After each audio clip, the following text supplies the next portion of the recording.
After my car accident, my parents and sisters went on a trip and ignored my 7-year-old son while spending $95,000 of my savings, so I secured my accounts and cut them off.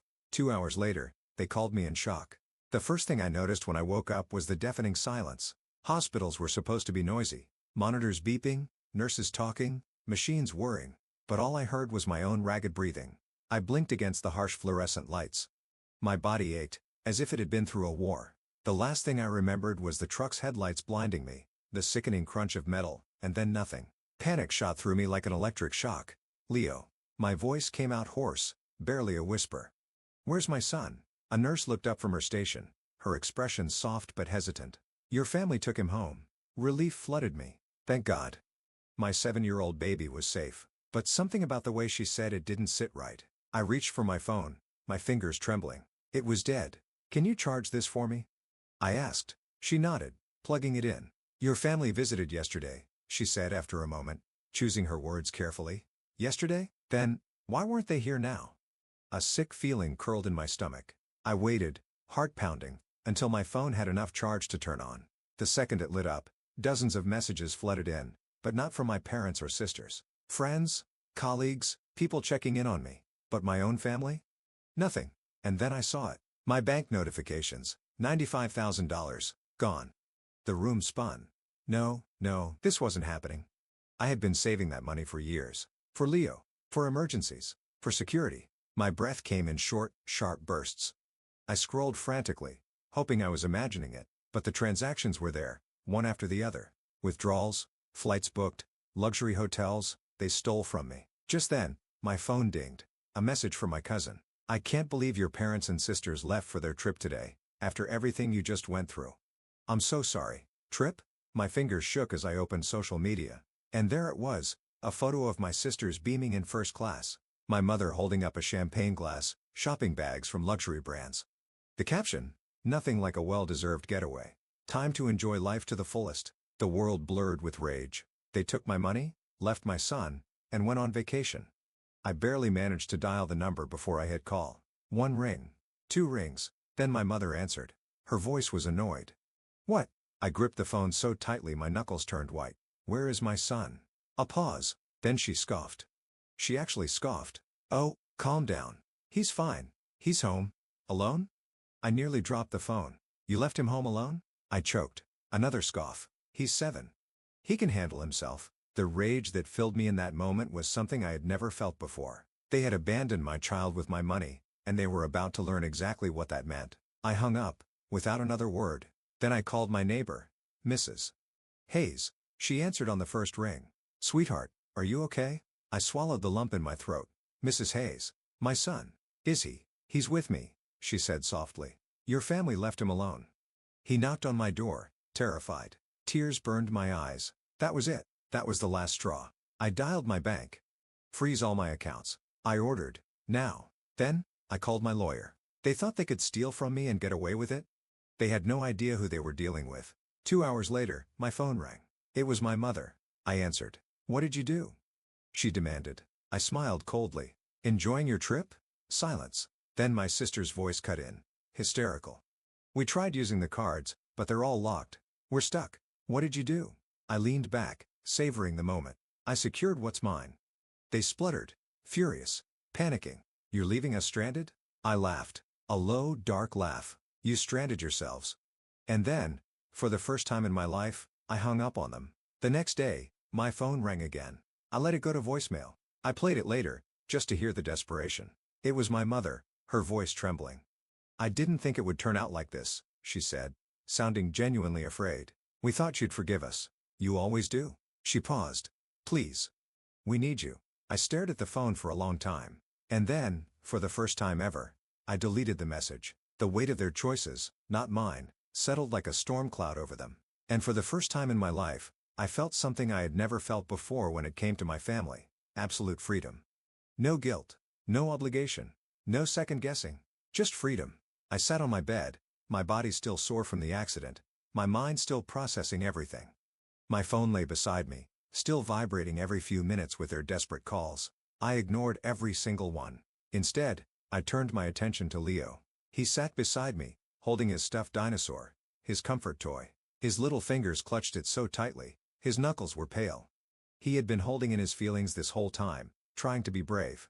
But, I knew my baby. I knew the moment I pulled him into my arms, it would all come pouring out. And, I was right. His little body shook against mine.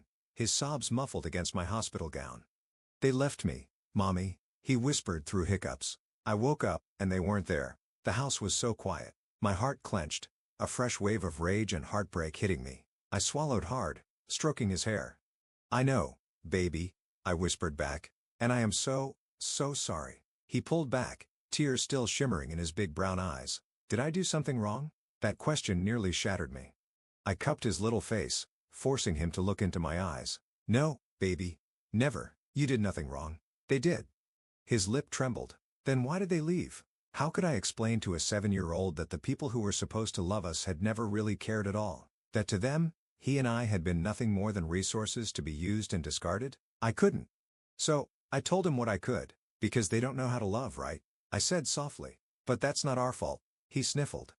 "Are they coming back?" I took a deep breath, making a promise right then and there. "No, baby, they're not." His body sagged with relief. That was when I knew I had made the right choice. The next few days were a blur of damage control. I had to re-secure all my finances, change passwords, call my bank and credit card companies, make sure they couldn't touch a single cent ever again. I wasn't playing defense anymore.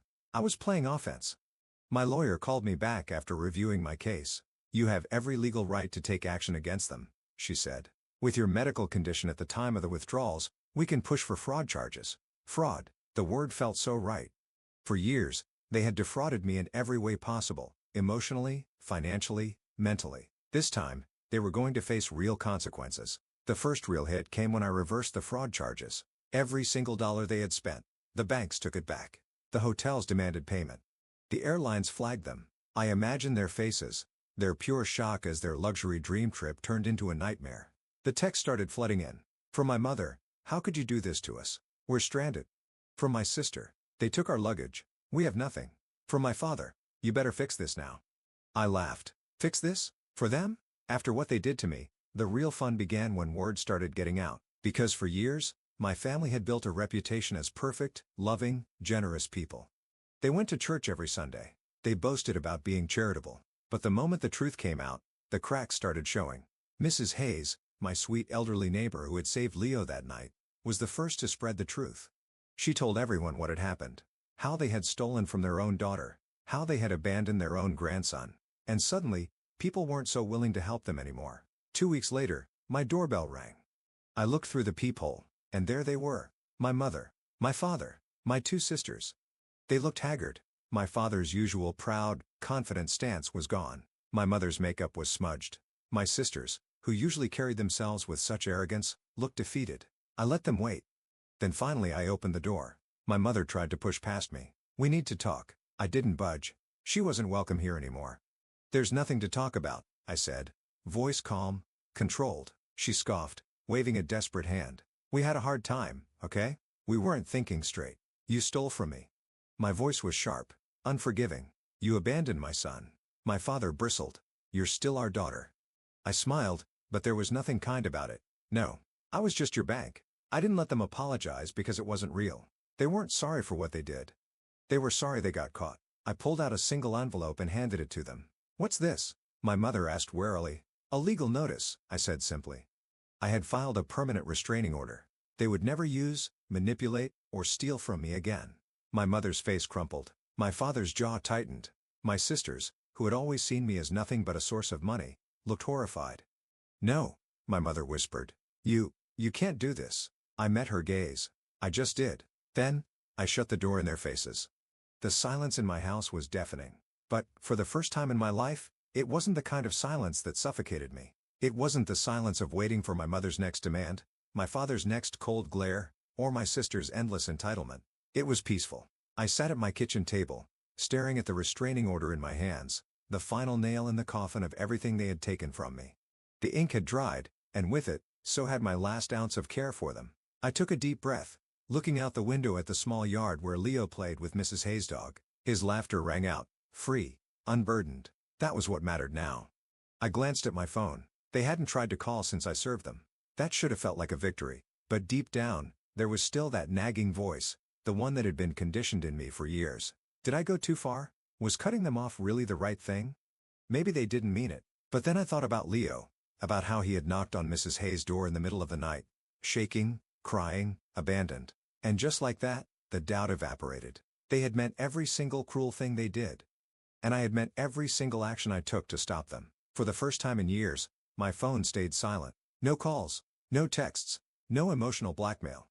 They had finally realized they had lost control over me. But just because they weren't in my life anymore didn't mean their ghosts weren't still haunting me. I saw them in every hesitation. Every time I went grocery shopping, I caught myself picking up extra items, things my sisters used to demand I buy for them.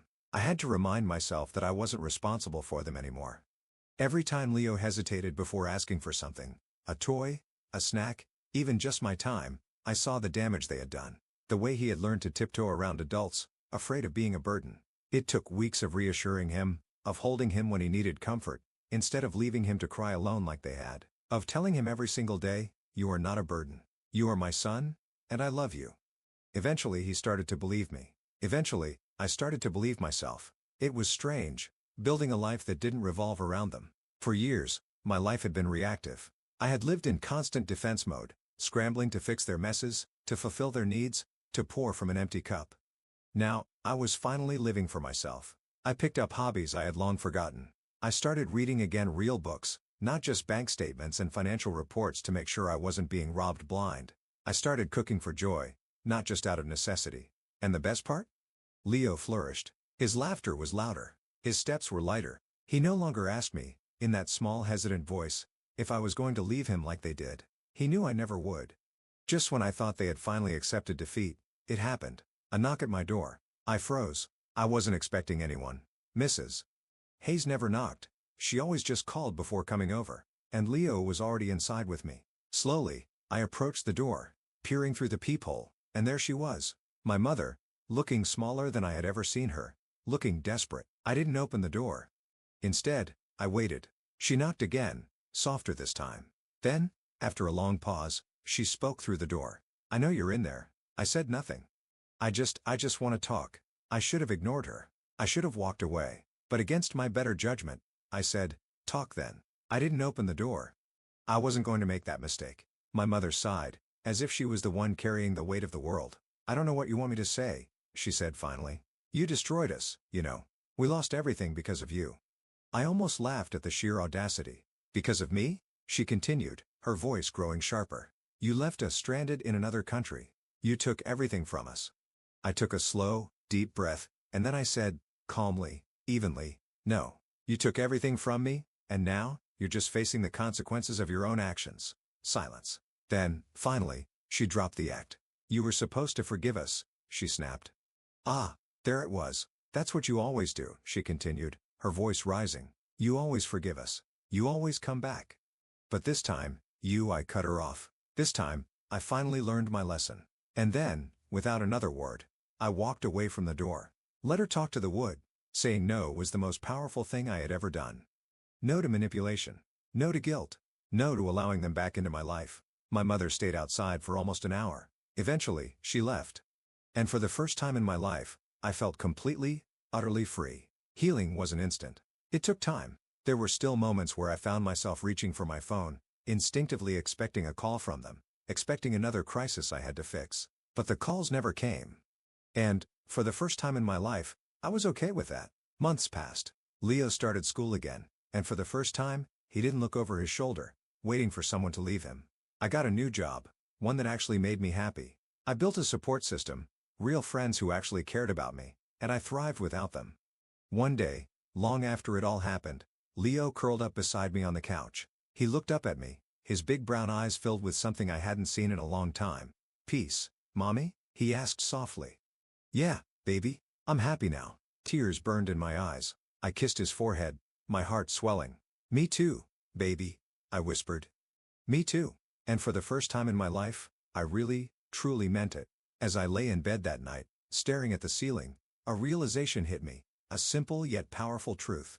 I had spent so much of my life trying to be the good daughter, trying to be the fixer, the problem solver, the one who held everything together. And where had it gotten me? Abandoned. Used. Betrayed. But now, Now, I was free. Leo was safe. He was loved. He was thriving. I had built a life that was mine. I had people who actually cared about me, Miss Hayes, my coworkers, even the few old friends who had always told me I deserved better. For the first time, I believed them. I believed in me. A few weeks later, my phone lit up with a notification. An email from my father. The subject line, "We need to talk." I didn't open it. I didn't need to because I already knew what it said. Some sob story? Some attempt to manipulate me? Some last-ditch effort to drag me back into their control? But that bridge was burned to ashes. So I did the only thing left to do. I deleted the email.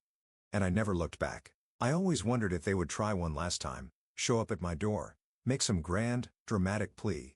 But they didn't. And honestly, I think they knew. They knew that I was no longer the person they could control. They knew I wasn't afraid of them anymore. They knew that this time, they had pushed too far.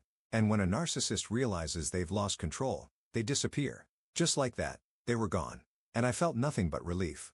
One evening, as Leo and I sat on the porch, Mrs. Hayes brought over a fresh batch of cookies. "Thought you two could use some extra sweetness," she said with a wink. Leo grinned, grabbing a cookie with both hands. And in that moment I realized something. Family isn't about blood. It's about love. It's about the people who stay. The people who choose you, not for what you can give them, but simply for who you are. And as I laughed with my son and our newfound family, I knew one thing for certain. We were finally, truly home.